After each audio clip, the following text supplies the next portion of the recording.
Hello there, welcome back to my channel. My name is Sherifat and I live in Nova Scotia in Canada. On my YouTube channel, I just share my experiences about life in Canada. And also sometimes I talk about immigration because I'm a regulated Canadian immigration consultant and RCIC. I help people who are looking to come here to either visit, study, or even live here permanently. So in this video today, I'm talking about some misconceptions about Canadian immigration.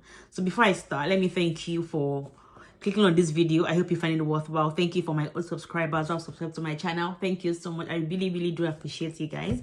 And also for those of you who are looking to subscribe, I hope you do subscribe. For my new subscribers, thanks for joining the family. I really do appreciate it. Oh, thank you so much. So let me get started. So I'll start with PR. So one, the fact that you have a PR visa stamped on your passport does not mean that you're a permanent resident. So PR means permanent resident, by the way. The fact that you have a visa stamped on your passport does not mean that you're a PR yet. The PR visa allows you to travel to Canada. What makes you a permanent resident is when you come, when you land, the border officer then tells you, check the documents, ask some questions in some cases, and then tells you, congratulations, you're now a PR. Before that, you're not a PR. So once you come, you have to, go through that process. Then you become a PR. Sometimes, in some few cases, you could even have a PR visa on your passport, and you'll be considered inadmissible to Canada for one reason or the other. I'll give an example that I personally know of. So this lady had PR visa that stamped on her passport with her and two of her children. When she applied for PR, she was a widow at the time, right? So she applied and she got a visa. Then when she came to Canada with the visas, right? At the point of entry, she now told the officer that, oh, I remarried, some months or maybe some weeks ago. Here's my marriage certificate. On the spot, the visa officer told her, hello, madam, you are inadmissible to Canada. Why? Because you were given those visas with the fact that you are a widow, you don't have a husband, and then that's why you were given the visas. Not that you remarried. It's not a bad thing. You should have told the visa IRCC that I'm now married. Then your application will now be reassessed based on that.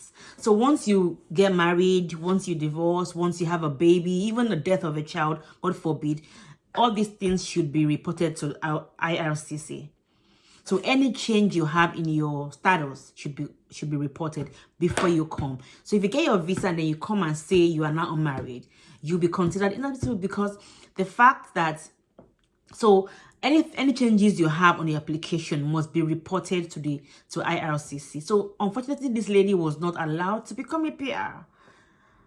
It was cancelled, and they told her that you have to reapply with your husband now, and then we'll now assess your application again, because this husband has to do medicals, has to be a background check. For example, if this husband that she married is not medically admissible, it means all of them will not be able to come as PR.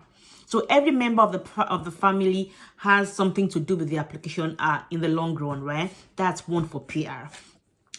Let me also add another thing to PR. The fact that you have an ITA, an invitation to apply, does not mean that your PR application will be approved.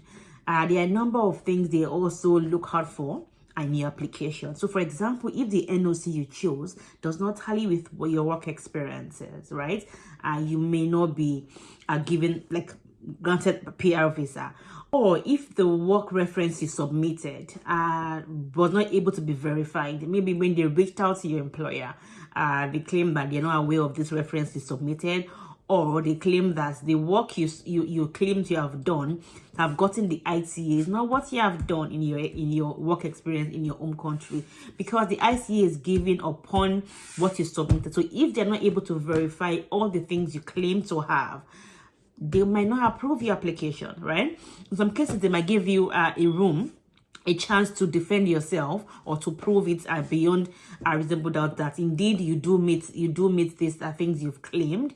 And if you're not able to prove this, they do not approve your PR applications. So when people say, oh, I have ICA, I'm going to get PR, no, the ICA you got does not mean that you get your PR approved. And the next one I'll talk about is study permit. So the fact that you have a school admission does not mean that you'll be guaranteed a study permit, a study visa. In fact, the fact that you have enough money in your account does not mean that you get visa approved. There are a number of documents, a number of requirements you have to meet to be able to stand a chance to get an approval. Same thing with work permits. The fact that you have a job offer, valid job offer, does not mean that you have your work permit approved. See, so for every visa applications, there are a number of requirements, a number of documents you have to show. So for Canadian immigration, the visa application process is all encompassing. It's not one or the other. It is this all together, makes you stand a chance to have a formidable application. And it's different for everybody, right? So just thought to, talk about these things briefly. So you know that, it's not a one rule fit all. It's not like if you have this amount of money, you'll be approved. No, there's money. Proof of fund is one. You have documents you have to show. You could be, it could be different things for anybody.